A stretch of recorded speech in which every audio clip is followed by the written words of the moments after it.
وكما أسلفت الذكر في العناوين، حذاري من رقائق البطاطس أو ما يعرف بشيبس أو القهوة سريعة الذوبان ضمن قائمة المواد الغذائية التي قد تتسبب في السرطان حسب دراسة بريطانية حديثة، لأن هذه المنتوجات تحتوي على مادة الأكريلاميد.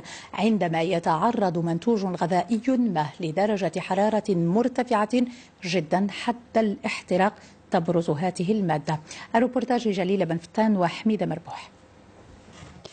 عديدة هي المنتوجات الغذائية التي نستهلكها يوميا دون الانتباه إلى مكوناتها. رقائق البطاطس، الحبوب المقلية والقهوة السريعة الذوبان من بين المنتوجات الغذائية التي تحتوي على كمية كبيرة من مادة الأكريلاميد الكيميائية، والتي تظهر أثناء قلي أو شوي الأطعمة في درجة حرارة تفوق 120 درجة مئوية. الأكريلاميد الكيماوية عندها واحد ضرر كثير لصحة الإنسان، ويمكن تسبب بالخصوص في مرض السرطان، يمكن تعمل ضرر في الجهاز ديال التناسلي وتعطينا العقم، هي لا ستيريليتي او لا فيرتيليتي، وتعطي كذلك اضطرابات في الجهاز العصبي.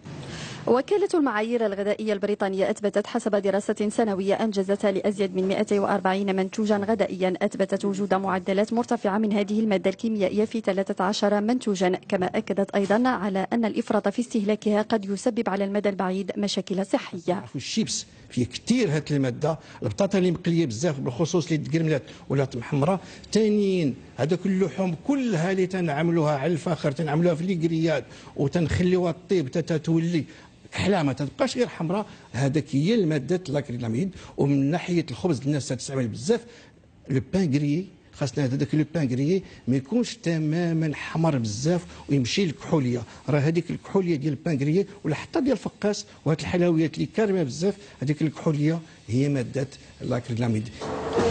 ولتجنب مخاطر مادة الأكريلاميد على الصحة ينصح بتناول أغذية متنوعة ومتوازنة، والتقليل من استهلاك الأطعمة المصنعة والجاهزة، وتعويضها بالخضر والفواكه الطرية.